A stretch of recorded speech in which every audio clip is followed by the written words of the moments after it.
Good evening, everybody, and welcome to my channel. Today we have the Karpov Path to the Top Part 3. Karpov in this game, he is 13 years old. He's playing against Sarns Dave, international master from USSR.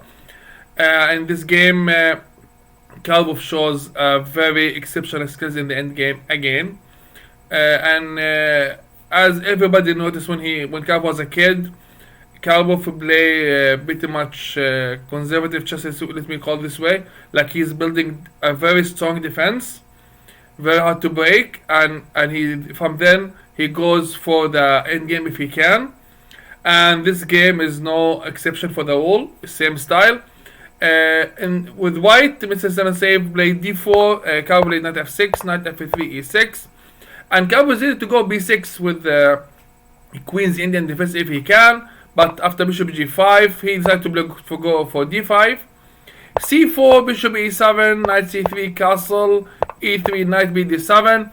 We have the orthodox defense in the queen's gambit declined, and we have two knights and bishop protecting each other, and this is actually the idea. Bishop d3 from white, rook e8. Maybe not the best move in this position. Maybe dc4. I believe it's better. The bishop c4. You can go even for a6, and if a4, this square here is weak, so black can go for c5, and maybe later b6, bishop b7, etc. But anyway, after bishop d3, rook e8, castle, knight f8, and Karpov is ready to protect the h7 pawn, allowing white to go for knight e5, c6, f4, and double protection for the knight on e5. And I believe white was very happy with his position. Maybe he was looking for rook f3 and then rook h3 with an attack on the h7. But again, Karpov is having his knight right here to defend this, so he actually expecting that.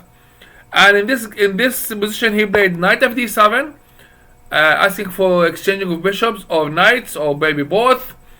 Take, and of course if white just go for knight d7, bishop d7, then white actually lost a lot of time from g1 to f3 to e5 to d7. There's a lot of time being wasted, so white decided to go for knight g. After rook f3. That's what white played, rook f3. Then f6 from black, asking white to move his knight. Knight g4, knight b6, attacking the pawn on c4, c5, knight d7 again, rook g3, looking for knight h6 check, king h8, knight f2. And in this position, Karpov realized that white doesn't have much anymore. And maybe e4 is a threat. So he played e5 by himself and freeing his bishop to attack at the right time. White went for queen h5, e4, bishop e2, g6, queen h6, and white is happy to have the white queen close to his king. He doesn't care. He's fine, but there's a knight on f8, and the queen protecting the h7 square, so everything is under control. So b6 from Karpov, b4, a5, and after b5, I look at the tension here. There's too much tension on the queen side. Karpov just played bishop b7, kept everything in control. White plays c b6, knight b6, b6, bishop c6, opening the position even further, and it tried to break this kid, like by any chance. And then he played h4, more attack coming. Rook ec8. Now, what Karpov is doing is basically he's shifting his pieces to the queen side, the side that he has more advantage.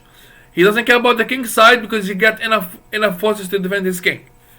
White played h5, queen g7, take, and now rook b1, attacking the knight, rook b8, protecting the knight, bishop a6, rook c7, no problem whatsoever. All these threats are gone. Knight fd1 to protect the knight on c3. Knight fd7, the knight is joining the game. In this position, white has too many threats. He can go for f5, he can go for knight b5, too many things. But instead, white went for rook h3. And why black realized that he has to get his rooks in action. So what he did, he decided to exchange pieces. So knight bishop a4 just to start with. Rook h2, bishop d1, knight or knight d1. And now black exchanges the first minor piece, and now then he played knight a4. And if you exchange rooks here, black will attack your bishop, and then he will go with the rook all the way to the end. So white decided to go for rook a1, knight c3, asking for another exchange, so the rooks can go down the files and occupying everything. g3, knight d1, rook d1, rook c3, attacking the pawn on e3. Rook e1, a4, rook d2, rook b6 attacking the bishop, bishop f1, king f7, rook e2, and now a3. And this position with a pawn here and the pawn here is a huge advantage for black. And after this game, we saw a lot of players, grandmasters, using this method again in their own games. If they get their pawn to a3 and blocking the other pawn, the rook will come to b2. So king f2, rook b4, g4, knight b6, looking for knight c4 if he can. So rook c2 was forced, take and take, and now rook b2 after all this exchanging. And in move number 44, Karpov managed to play this move right here. And getting his advantage. Rook e2, white is still resisting. Knight a4, looking for knight c3. King e1, knight c3, attacking the pawn on a2 and the rook on e2. Rook d2, and simply white, black, Mr. Karpov, the wonder kid, just took the pawn on a2, and white resigned. We have a pass pawn with 2 squares left just to become a queen. No defense whatsoever. And another fantastic game from the wonder kid Karpov when he was only 13 years old against a USSR master. If you guys like the game, please like and share, subscribe to our channel. I will see you later. Bye bye.